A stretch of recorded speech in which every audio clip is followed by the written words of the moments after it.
नमस्कार, मैं डॉक्टर रजनीश कुमार आप सभी का एक बार फिर से हार्दिक स्वागत करता हूं। आज के वीडियो लेक्चर में हम बात करेंगे यूजीसी नेट के पाठ्यक्रम में लगी हुई कविता अकाल दर्शन के ऊपर, जो कि सुदामा पांडे धूमिल द्वारा लिखी गई है। इस कविता का संकलन धूमिल के काव्य संग्रह संसद से सड़क में किया गया है और इस कविता की जो पृष्ठभूमि रही है, सन 1969 से 71 के बीच में उस समय की जो राजनीतिक व्यवस्था रही है, सामाजिक व्यवस्था रही है, उसके अंतर्गत गरीबी हटाओ देश बचाओ के तहत जो परिस्थितियां उत्पन्न हुई हैं, इस कविता में आप देखेंगे कि जनसंख्या नियंत्रण और इंदिरा गांधी के कार्यकाल की तरफ कवि ने संकेत किया हुआ है।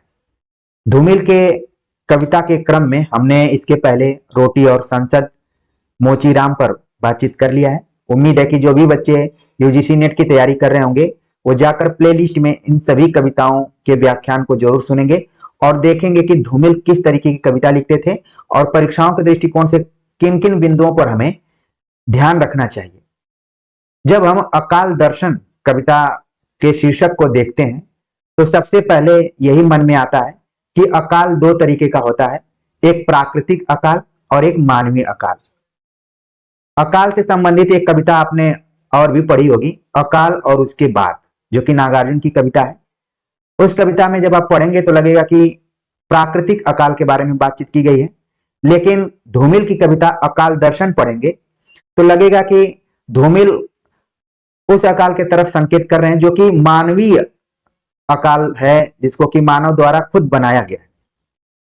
तो पहली बार धूमिल अपनी कविताओं के माध्यम से अकाल के कारण पर विचार करते हैं, अकाल के पीछे की जो व्यवस्था है उसके ऊपर विचार करते हैं और बड़ी ही व्यंग्य लहजे में, प्रतीकात्मक रूप में, संवाद शैली में इस पूरी कविता को उन्होंने प्रस्तुत किया है। जब हम कविता का पाठ करेंगे तो प्राय आप देखेंगे कि इसमें जो कवि है और एक चालाक व्यक्ति है, इन दोनों के बीच में संवाद होता है, ठीक है। और इस कविता में आपको कोई ना कोई कहानी छिपी हुई नजर आएगी और रुचिकर लगेगी। तो चलते हैं, हम बात करते हैं कि धूमिल जो कि यंग एंग्री मैन के रूप में जाने जाते हैं और इनकी हर कविता में प्रश्न शैली में शुरुआत होती है, यानी कि हर कविता में देखेंगे कि कौन शब्द कहीं कहीं आ जाता है। यहां पर भी आप उसी तरीके से देखेंगे कि शुरुआत ही प्रश्न के माध्यम से कवि ने किया है। आप देख रहे हैं यहां पर जो पहली पंक्ति है या फिर पहला पैरा अगर मैं कहूं तो देख रहे हैं आप कि कवि सवाल करते हुए पूछता है कि भूख कौन उपजाता है, वह इरादा जो तरह देता है या वह घृणा जो आंखों पर पट्टी बांधकर हमें घास की सट्टी में छोड़ आती है। उस चालाक आदमी ने मेरी बात का उत्तर नहीं दिया। आप देख रहे हैं यहां पर कवि प्रश्न के माध्यम से कविता की शुरुआत करता है और इसमें एक चालाक व्यक्ति है जो कि प्रतीक के तौर पर उस समय की व्यवस्था का प्रतीक है। व्यवस्था में सरकार या भी उस समय के जो तंत्र हैं जो कि देश चलाने वाले हैं, उसका प्रतीक है चालाक आदमी। कवि सवाल करता है कि भूख कौन उपजाता है। अब तक आपने सुना होगा कि फसलें उपजाई जाती हैं, किसान तमाम फसलों को उपजाता है, लेकिन यहां पर उस भूख की बात की जा रही है जो प्राकृतिक भूख न होकर मानवीय भूख है, यानी कि उसको उपजाया गया है। कवि सवाल करता है कि भूख कौन उपजाता है, वह इरादा जो तरह देता है, जो इस भूख को, इस अकाल को उपजाने के पीछे प्रयास करता है, बढ़ावा देता है, या वह घृणा जो आंखों पर पट्टी बांधकर हमें घास की सट्टी में छोड़ आती है। आप यहां पर देख रहे हैं कि क्वेश्चन मार्क दिया गया है। कवि कहता है कि भूख कौन उपजाता है, इसको उपजाने के पीछे कोई प्रयास है या बढ़ावा है, या फिर वह घृणा जो आंखों पर पट्टी बांधकर गरीबों के प्रति वह जो घृणा है जिसको देखकर भी अनदेखी किया गया है, या फिर उन गरीबों को बाजार में छोड़ दिया गया है कि आप अपने हाल पर आवश्यक वस्तुओं को खोजें, अन्यथा भूख की वजह से प्राण त्याग दें। तो यहां पर सवाल कवि ने किया है कि भूख कौन उपजाता है, वह इरादा जो तरह देता है, जो इसको बढ़ावा देता है, या वह घृणा है उस सिस्टम की, उस व्यवस्था की, उन गरीबों के प्रति जिन्होंने अपनी आंखों पर पट्टी बांध रखी है, और यही नहीं बल्कि उन गरीबों को उन बाजारों में छोड़ दिया है जहां पर वो भूख से तड़पड़ा रहे हैं या फिर परेशान है। अक्सर आपने देखा होगा समकालीन जीवन में भी, और ये कविता पढ़ते समय, क्योंकि मैंने बताया कि सन 1971 ईस्वी के आसपास की कविता लिखी गई है, तो उस समय की समाज और परिस्थितियों के बारे में भी ये बहुत कुछ बताती है।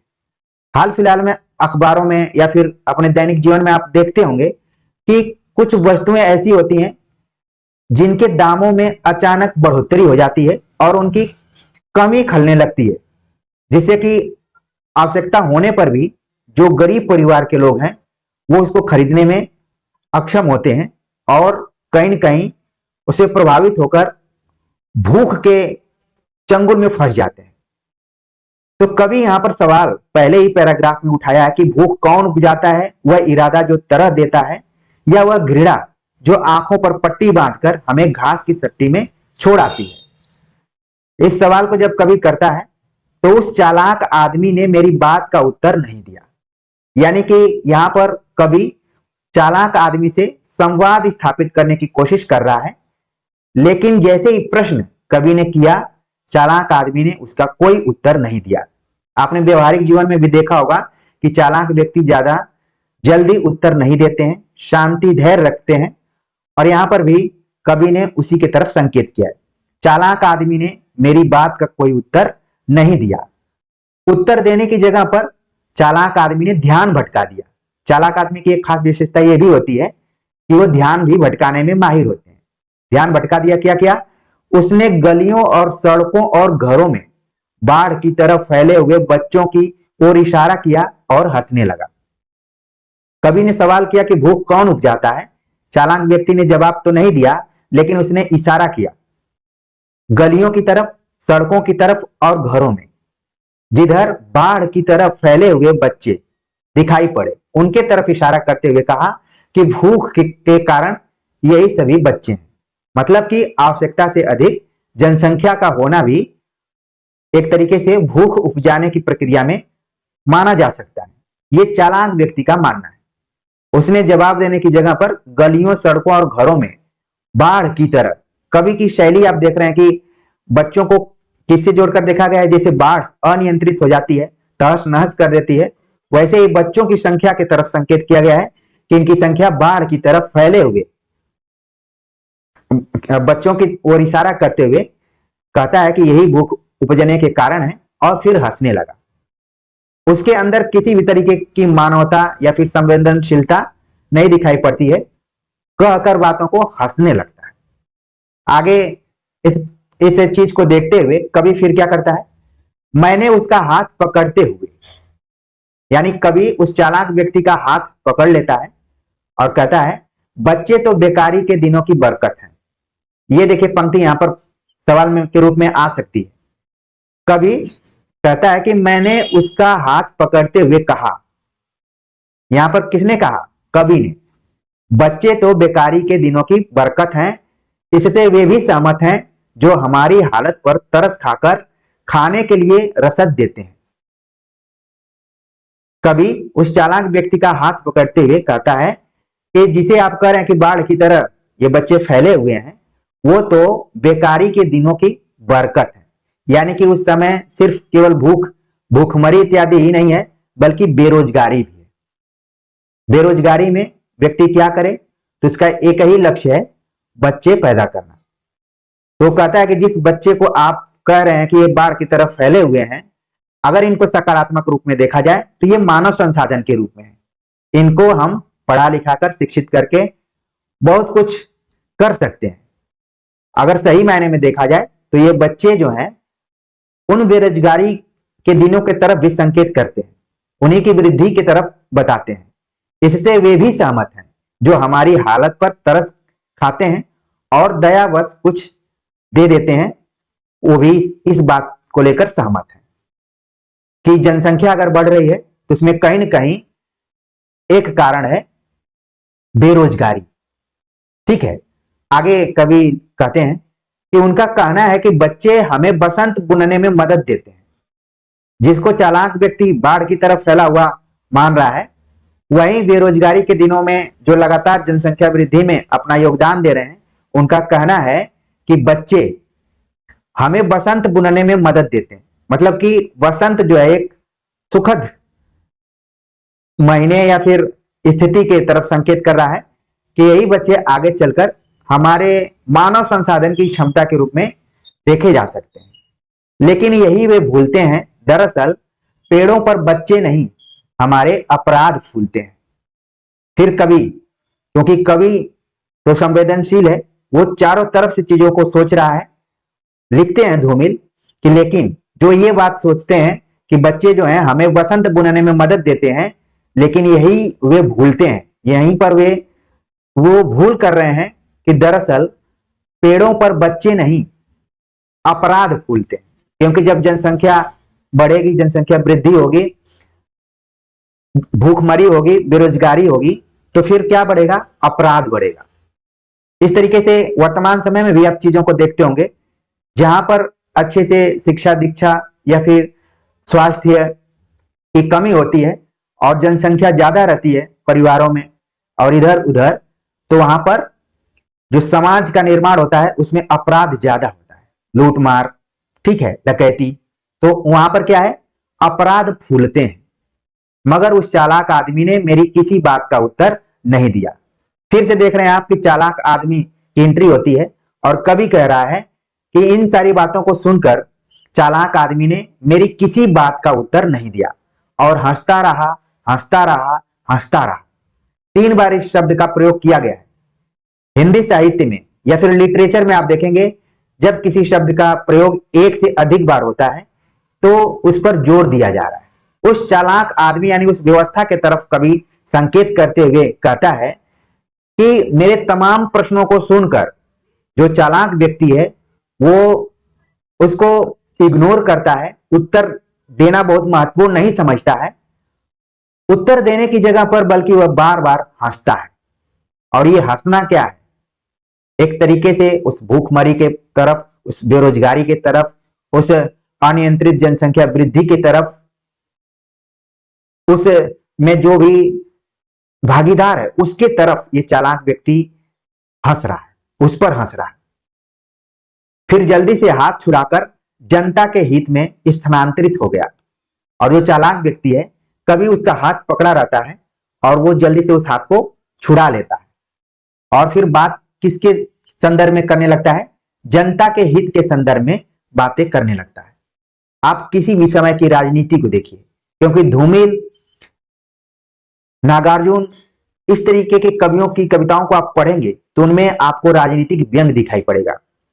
आज भी आप कई राजनीतिक क्षेत्रों में अगर रुचि रखते होंगे तो चुनाव इत्यादि के समय में हमेशा जो भी नेता होते हैं वो जनता के हित की बात करते हैं। उनके उद्बोधन में गरीबी शब्द, भूखमरी शब्द, बेरोजगारी, महंगाई इत्यादि शब्द आपको बार बार सुनाई देंगे, लेकिन उसकी समस्या, उसके समाधान को लेकर बहुत ठोस उत्तर उनके पास नहीं होता है, सिर्फ हंसने के अलावा। यहां पर भी आप देख रहे हैं कि जो चालाक व्यक्ति है वो हाथ छुड़ाकर, जैसे ही देखा उसने कि कवि के मन में ज्यादा सवाल आ रहे हैं और बहुत ही तार्किक सवाल आ रहे हैं, तो तुरंत जनता के हित में बात करने लगता है। जनता के हित में स्थानांतरित हो गया। स्थानांतरित शब्द मतलब अभी वो कारण मान रहा था जनता को ही कि भूख उपजाने के पीछे जो है वो जनता ही है, क्योंकि जनसंख्या बढ़ रही है। लेकिन जैसे उसको लगा कि कवि अपनी तार्किक बातें अच्छा से रख रहा है तो तुरंत वो पलट जाता है और जनता के हित की बात करने लगता है। फिर इसके बाद क्या है कि मैंने खुद को समझाया यार, मैंने खुद को समझाया यार, उस जगह खाली हाथ जाने से इस तरह क्यों झिझकते हो? क्या तुम्हें किसी का सामना करना है? तुम वहां कुआं झांकते आदमी की सिर्फ पीठ देख सकते हो। आप देख रहे हैं यहां पर कवि जो है उस चालाक आदमी से संवाद कर रहा है। पहले तो खुद को समझाया, फिर कहा यार, यानी उस चालाक व्यक्ति की तरफ संकेत कर रहा है और कह रहा है कि उस जगह खाली हाथ जाने से इस तरह क्यों झिझकते हो? वहां जाने से क्यों झिझकते हो? खाली हाथ जाने से क्यों झिझकते हो? क्या तुम्हें किसी का सामना करना है? तुम तो जिस जनता के प्रतिनिधि हो वो जनता अभी बहुत कुछ अशिक्षित है, अपने अधिकारों के प्रति सचेत नहीं है। वहां अगर तुम जाते भी हो तो जनता तुम्हें अपने सर आंखों पर बैठा लेगी, फिर भी तुमको लग रहा है कि बिना खाली हाथ वहां कैसे जा सकता हूं, क्यों झिझक रहे हो? और तुमको यह लग रहा है कि किसी का सामना करना है तो शायद कवि के अनुसार कोई ऐसा नहीं है जो तुम्हारा विरोध करे, क्योंकि उनमें विरोध करने की कोई अभी चेतना ही नहीं है। बल्कि तुम वहां जाओगे तो स्थिति क्या रहेगी, तुम वहां कुआं झांकते आदमी की सिर्फ पीठ देख सकते हो। कभी कह रहे हैं कि अगर तुम जाते भी हो जनता के बीच में तो जनता की स्थिति ऐसी हो गई है कि मानो जैसे लोग कुआं में झांक रहे हो। आप कल्पना कीजिए कि कुआं में झांकते हुए व्यक्ति की स्थिति क्या होती है। उसका चेहरा नहीं दिखाई देता है बल्कि उसकी पीठ दिखाई देती है। धूमिल के काव्य की अब शैली देखिए, भाषा का प्रयोग कैसे वो कर रहे हैं उसे स्थिति को बताने के लिए कि जिस जनता के हित की बात उस चालाक व्यक्ति ने करनी शुरू की, तुरंत कवि ने सवाल उठाया और कहा कि तुम वहां जाने से क्यों झिझकते हो? क्या तुमको डर है कि कोई तुम्हारा विरोध करने लगेगा, कोई तुमको कुछ कहेगा? बल्कि वहां तो सभी लोग कुएं में झांकते हुए आदमी की तरह दिखाई दे रहे हैं और सिर्फ उनकी पीठ दिखाई दे रही है। आगे सहसा मैंने पाया कि मैं खुद अपने सवालों के सामने खड़ा हूं और उस मुहावरे को समझ गया। अचानक कवि फिर से अपने तरफ आता है और कहता है कि मैं अचानक महसूस करता हूं या पाता हूं कि मैं जिन सवालों को उठा रहा हूं मैं खुद उनके सामने खड़ा हूं और समझ भी रहा हूं। जो आदमी जो आजादी और गांधी के नाम पर चल रहा है, जिससे न भूख मिट रही है न मौसम बदल रहा है, कभी भी समझ गया है कि देश की आजादी को लेकर और गांधी के नाम पर सब कुछ चल रहा है। यानी कि नारों पर ही ये पूरी राजनीति है चल रही है, पूरा जो सिस्टम है, जो व्यवस्था है चल रही है, जिससे न भूख मिट रही है और न मौसम बदल रहा है। मौसम बदलना प्रतीक के रूप में है, कोई परिवर्तन होना, कोई परिवर्तन यहां पर नहीं हो रहा है। सिर्फ भारत की आजादी को लेकर और गांधी के नाम पर ही सब कुछ चल रहा है। गरीबी हटाओ, देश बचाओ, जनसंख्या नियंत्रित करो, ये सारी बातें चल रही हैं, लेकिन इसके पीछे कोई ठोस कदम नहीं उठाया जा रहा है। सिर्फ नारा से ही काम चलाने का प्रयास किया जा रहा है। ये कभी भी धीरे धीरे समझ गया। लोग बिलबिला रहे हैं पेड़ों को नंगा करते हुए, पत्ते और छाल खा रहे हैं, मर रहे हैं, दान कर रहे हैं। उस समय की स्थिति के बारे में कभी यहां पर देखिए प्रतीकों के माध्यम से कैसे हमारे सामने बिंब उपस्थित कर रहा है कि लोग बिलबिला रहे हैं। बिलबिलाना एक क्रिया है। बड़ी विषम परिस्थिति की तरफ बिलबिलाना शब्द हमें ले जा रहा है। लोग तड़प रहे हैं, भूख की वजह से परेशान हैं और पेड़ों को नंगा कर रहे हैं। कुछ खाने को नहीं मिल रहा है तो उनके सामने जो भी प्रकृति है, पेड़ है, उनके पत्ते और छाल को खा रहे हैं। ये बदहाल स्थिति की तरफ कवि संकेत कर रहा है। सन 1971 ईस्वी के आसपास की ये बात है, लेकिन आप घूम फिर कर अपने वर्तमान समय की स्थिति को भी देखेंगे तो बहुत कुछ उससे आप समानता महसूस करेंगे। चीजें पहले से बदली हुई हैं, लेकिन इस कविता को आप 1971 से जोड़कर देखें। लोगों की क्या स्थिति है? पत्ते और छाल खा रहे हैं, नहीं खा पा रहे हैं तो मर रहे हैं भूख की वजह से। और जो अमीर लोग हैं, जिनके पास सक्षम है खाने लायक, वो लोग क्या कर रहे हैं?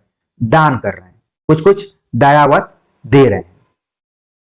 जलसों जुलूसों में भीड़ की पूरी ईमानदारी से हिस्सा ले रहे हैं और अकाल को सोहर की तरह गा रहे हैं। दान करते हुए भूखमरी, बेरोजगारी जैसे जो भी जलसे निकल रहे हैं, जुलूस निकल रहे हैं, उसमें भीड़ की पूरी ईमानदारी से उसमें सहभागिता कर रहे हैं, हिस्सा ले रहे हैं। और अकाल जो कि एक तरीके से विपरीत परिस्थिति की तरफ संकेत कर रहा है, दुखद स्थिति की तरफ संकेत कर रहा है, लेकिन जो लोग इस भीड़ में पूरी ईमानदारी से हिस्सा ले रहे हैं वो अकाल को सोहर की तरह गा रहे हैं कि अकाल पड़ गया है, अकाल पड़ गया है, अकाल पड़ गया है। सोहर, सोहर अक्सर आप जानते हैं कि हमारी भारतीय संस्कृति में है कि जब पुत्र इत्यादि, बच्चे इत्यादि पैदा होते हैं तब उस स्थिति में इसको गाया जाता है। लेकिन यहां पर देखिए कितना करारा व्यंग कवि ने किया है कि अकाल के समय ही लोग सोहर गा रहे हैं, सोहर, अकाल को सोहर की तरह गा रहे हैं, यानी कि अकाल को भी अवसर में आपदा की तरह देख रहे हैं। झुलसे हुए चेहरों पर कोई चेतावनी नहीं है, और जो भूख की वजह से चेहरे झुलस गए हैं उनमें ऐसे लग रहा है कि कोई चेतनता ही नहीं है, उनमें कोई चेतावनी नहीं दिखाई पड़ रही है। मैंने जब भी उनसे कहा है देश शासन और राशन, कभी फिर अपने को यहां पर ला रहा है और धूमिल कह रहे हैं कि मैंने जब भी उनसे कहा है, उनसे मतलब उस चालाक आदमी से, उस व्यवस्था से, कि देश शासन और राशन, यहां पर 3 बिंदु दिए गए। इन 3 बिंदुओं का साहित्य में काफी रोल है। इसका ज्यादातर प्रयोग मोहन राकेश के नाटकों में आप देखेंगे तो दिखाई पड़ता है। ये 3 बिंदु कुछ ऐसे यहां पर अभिव्यक्त कर रहे हैं कि जैसे कोई व्यक्ति पूरी बात कंप्लीट नहीं किया हो, फिर भी सामने वाला व्यक्ति उसको समझ गया हो। मैंने जब भी उनसे कहा है देश शासन और राशन, उन्होंने मुझे टोक दिया है।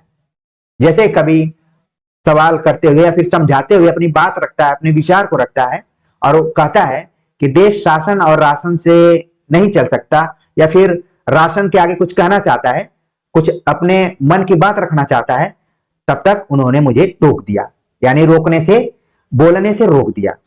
अक्सर वे मुझे अपराध के असली मुकाम पर अंगुली रखने से मना करते हैं। उस सिस्टम के तरफ कभी संकेत करते हुए कहता है कि जब भी कोई सलाह अनुमा बातें करने का मैं प्रयास करता हूं या कुछ विचार व्यक्त करने की कोशिश करता हूं तो टोक दिया जाता हूं। और फिर आगे कह रहा है कि अक्सर वे मुझे अपराध के असली मुकाम पर, यानी कि जो समस्या है उसके असली कारण पर अंगुली रखने से मना कर देते हैं कि तुमको ज्यादा बोलने की जरूरत नहीं है। अक्सर आपने देखा होगा कि जब भी आप अपने आसपास की समस्याओं को लेकर राजनेताओं के पास जाते होंगे, नौकरशाहों के पास जाते होंगे, तो कहने के नाम पर तो वो देश सेवा के लिए जुड़े हुए हैं, और कई बार भावानुभूत होकर कहते हैं कि हम देश की सेवा करने के लिए, समाज की सेवा करने के लिए इस सिस्टम में आए हुए हैं, लेकिन वही आपकी समस्या को संवेदनशीलता के साथ नहीं सुनते। कई बार डांट डपट देते हैं, टोक देते हैं, और बहुत कुछ होता है तो बोलते हैं कि एक एप्लीकेशन लिख दो, हम इस पर विचार करेंगे। इस तरीके की चीजें व्यवहारिक जीवन में भी देखने को बहुत मिलती हैं। तो अंगुली रखने से मना करते हैं जिनका आधे से ज्यादा शरीर भेड़ियों ने खा लिया है। यहां पर भेड़िया जो है प्रतीक के तौर पर, वैसे हिंदी कविता में आप देखेंगे तो भेड़िया को शोषक के प्रतीक के तौर पर हमेशा प्रयुक्त करते हैं कवि। यहां पर भी है कि जिनका आधे से ज्यादा शरीर भेड़िए ने खा लिया है, वे इस जंगल की सराहना करते हैं, भारतवर्ष नदियों का देश है। यानी कि शोषक शोषित समाज की तरफ यहां कवि संकेत कर रहा है, और भेड़िया जो है वो उस शोषक का एक छोटा सा प्रतीक है, जबकि जंगल को एक देश के रूप में यहां प्रस्तुत किया गया है, और जंगल का राजा शेर को माना गया है। तो किसी भी व्यवस्था में सीधे जो राजा होता है, जो शासक होता है, वो नहीं जुड़ा होता है, बल्कि उसके जो प्यादे होते हैं, भेड़िए नुमा होते हैं, वो सब जुड़े रहते हैं। और वो क्या किए, आधा से ज्यादा शरीर खा चुके हैं, यानी कि जो भूखमरी की स्थिति पैदा हुई है वो उपजाई गई है। अगर सरकार ने चीजों को लागू भी किया है, योजनाएं भी लाई हैं, तो इसका सही से इस्तेमाल नहीं हुआ है। किसी प्रधानमंत्री ने कहा था कि अगर हम 100 रुपये देते हैं तो आम जनता तक जाते जाते वो 15 रुपये ही बचता है।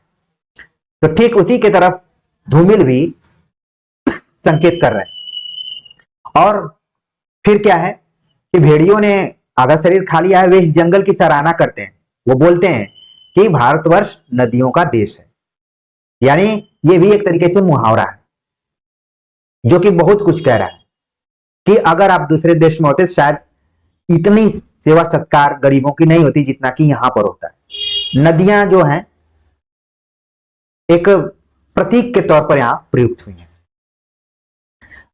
बेशक यह ख्याल ही उनका हत्यारा है, और इस तरीके का अगर ख्याल उनके मन में आता है तो वो एक तरीके से देखा जाए तो बेशक यह ख्याल ही उनका हत्यारा है, जो ऊपर की स्थिति को भी देखते हुए वो समझ नहीं पा रहे हैं, उस स्थिति से निपटने का प्रयास नहीं कर रहे हैं। ये ख्याल ही उनकी क्या कर रहा है, हत्या कर दे रहा है, विचार कर दे रहा है कि भारतवर्ष नदियों का देश है। यह दूसरी बात है कि इस बार उन्हें पानी ने मारा। फिर कभी दूसरी तरफ संकेत कर दे रहा है कि जो ख्याल आ रहा है एक तरीके से वो उनकी हत्या कर रहा है, लेकिन दूसरी बात है कि इस बार उन्हें पानी ने मारा। ये भी मुहावरे के रूप में प्रयुक्त हुआ है। मगर वे हैं कि असलियत नहीं समझते। उस चालाक आदमी के तरफ, उस सिस्टम के तरफ कभी फिर से संकेत करते हुए कह रहे हैं कि मगर वे हैं कि असलियत, जो असली चीज है उसको नहीं समझते हैं। अनाज में छिपे उस आदमी की नीयत नहीं समझते जो पूरे समुदाय से अपनी गिजा वसूल करता है, कभी गाय से और कभी हाय से। यानी कि उस समय की पूरी जो राजनीतिक स्थिति है उसके तरफ कवि ने बड़ी ही व्यंग्य शैली में और प्रतीकात्मक शैली में हम पाठकों का ध्यान आकर्षित किया है कि किस तरीके से मुनाफाखोरी, जमाखोरी और फिर राजनीति में कभी गाय का मुद्दा, कभी गरीबों के प्रति संवेदनशीलता को ध्यान में रखते हुए व्यक्ति बहुत कुछ करता है, उस चीज को दिखाता है, लेकिन उसकी नीयत को हम नहीं समझते हैं। जो जनता है उसकी नीयत को समझना उसके लिए बहुत जरूरी है। यह सब कैसे होता है मैं उन्हें समझाता हूं। वह कौन सा प्रजातांत्रिक नुस्खा है कि जिस उम्र में मेरी मां का चेहरा झुर्रियों की झोली बन गया है, उसी उम्र की मेरे पड़ोस की महिला के चेहरे पर मेरी प्रेमिका के चेहरे सा लोच है। कभी फिर से अपने आसपास की स्थिति को बता रहा है कि मैं यह सब उन्हें कैसे समझाऊं, मतलब उस जनता को कैसे समझाऊं या फिर उस सिस्टम को भी कैसे समझाऊं कि यह कैसा प्रजातंत्र है कि जिस उम्र में मेरी मां का चेहरा झुर्रियों की झोली बन गया है, उसी उम्र की एक पड़ोस में महिला है जिसका चेहरा मेरी प्रेमिका के चेहरे के समान है, उसकी तरह है। यानी यहां पर दो तरीके के समाज के बारे में बात की जा रही है, एक शोषक समाज है और दूसरा शोषित समाज है। जो शोषित समाज है उसका चेहरा क्या हो गया है, झुर्रियों की झोली बन गया है, लेकिन जो शोषक है वो प्रेमिका के चेहरे सा उसके में लोच है, चमक है।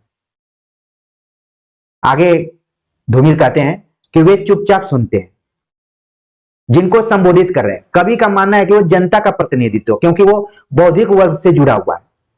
जब अपने लोगों को ये सारी चीजें कवि बताता है, सुनाता है, तो वो चुपचाप सुनते हैं। चुपचाप सुनना भी एक क्या है, भाव है। बहुत जगहों पर आप देखते हैं कि लोग डांटते हैं, डपटते हैं और सामने वाला उसको चुपचाप सुनता है। यहां पर भी वही चुपचाप सुनते हैं, यानी कि उनके अंदर अभी उस तरीके की चेतना नहीं आई हुई है जिससे कि वो विरोध कर सके, अपने अधिकारों को मांग सके। उनकी आंखों में विरक्ति है, आंखें मनुष्य के शरीर की बहुत सारी चीजें प्रस्तुत कर देती हैं। उसमें क्या दिखाई दे रही है, विरक्ति दिखाई दे रही है, पछतावा है, संकोच है, या क्या है कुछ पता नहीं चलता। वे इस कदर पस्त हैं कि तटस्थ हैं। कभी को भी समझ में नहीं आता है कि जिसका मैं प्रतिनिधित्व कर रहा हूं, जिनको मैं समझा रहा हूं, वो चुपचाप मेरी बातों को तो सुन रहे हैं। उनकी आंखों में विरक्ति दिखाई पड़ रही है, पछतावा दिखाई दे रहा है, संकोच दिखाई दे रहा है, या क्या है कुछ पता नहीं चलता है। वे किस कदर या इस कदर हारे हुए से महसूस कर रहे हैं कि एकदम से तटस्थ हैं, कुछ न बोलने की स्थिति में, एकदम से मौन है। और मैं सोचने लगता हूं कि इस देश में एकता युद्ध की और दया अकाल की पूंजी है। और कवि कह रहा है कि मैं सोचने लगता हूं कि इस देश में एकता युद्ध के नाम पर की जाती है और दया, जब अकाल की स्थिति उत्पन्न होती है तो दया का भाव जागृत होता है। यही दोनों क्या है, एकता युद्ध की और दया अकाल की पूंजी है इस देश में। और जहां तक कवि क्रांति की बात कर रहा है, कवि का मानना है कि अगर मैं क्रांति की बात करूं तो यहां के असंग लोगों के लिए किसी अबोध बच्चे के हाथों की जूजी है। क्रांति की तो बात ही कवि को लग रहा है कि यहां पर व्यर्थ है, क्योंकि इतना कुछ सहने के बाद लोग एकदम से क्या है, तटस्थ हैं, उनके अंदर किसी भी तरीके की हलचल नहीं दिखाई पड़ रही है। तो क्रांति की बात यहां पर करना व्यर्थ है। यहाँ के असंग लोग, असंग मतलब जो साथ चलने को तैयार ना हो, अलग अलग लोग बटे हुए हों, तटस्थ हों, ठीक है, वहां पर अगर क्रांति की बात की जाए तो क्रांति की स्थिति ठीक वैसे ही है जैसे किसी अबोध बच्चे के हाथ में हम कोई खिलौना दे देते हैं, तो खिलौना कितना भी महंगा हो, सस्ता हो, उसके जाने में उसका कोई बहुत खास महत्व नहीं होता है, उसको उठाकर वो पटक कर तोड़ ही देता है। तो क्रांति तो यहां संभव ही नहीं है। ये क्रांति की बात करना यहां अबोध बच्चे के हाथ में खिलौना रखने के समान है। तो पूरी कविता जब हम पढ़े और देखे तो आपके मन मस्तिष्क में इसकी पहले जो विषय वस्तु है वो बैठ गई होगी।